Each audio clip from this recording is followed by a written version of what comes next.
মেয়েটা মন্দিরে উঠতে যাচ্ছিল।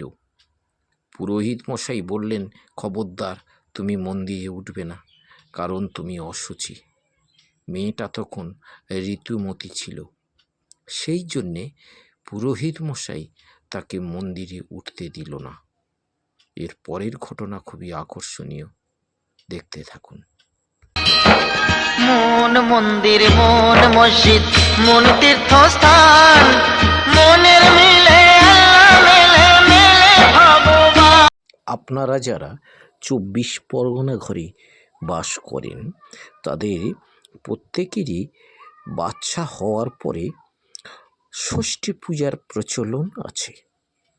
আপনি আপনার ঠাকুরমশাইয়ের বাড়িতে গেলেন এবং বললেন যে আমার নাতি হয়েছে, আমার ছেলে হয়েছে, বা আমার যে কেউ সম্পর্কে হয় বাচ্চাটা, আমায় ষষ্ঠী পুজো করবো, কী বিধান দিন।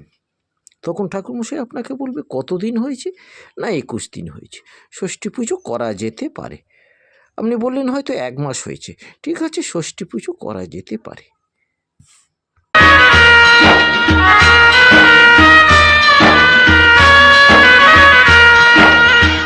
এই হারামখোর বামুনরা কোনো দিন আপনাকে বলবে না যে বাচ্চার মা দেহগত সূচি আছে কিনা, কারণ ডেলিভারি কালীন অবস্থায় বাচ্চার মা অসুচি থাকে। কিন্তু এই হারামখোর বামুনরা যখন আপনি ওদের বাড়িতে গিয়ে বললেন যে আমার বাড়িতে ষষ্ঠী পুজো হবে, এই ষষ্ঠী পুজোর ডিম আর চাল টাকা পয়সা পাওনার জন্যে একবারও বলবে না আপনাকে যে বাচ্চার মা সুস্থ আছে কি না। বেশিরভাগ ক্ষেত্রে বাচ্চার মা অসুচি থাকে, সূচি হয় না, 21 দিনে সূচি হয় না, বা অনেক ক্ষেত্রে 1 মাসেও সূচি হয় না।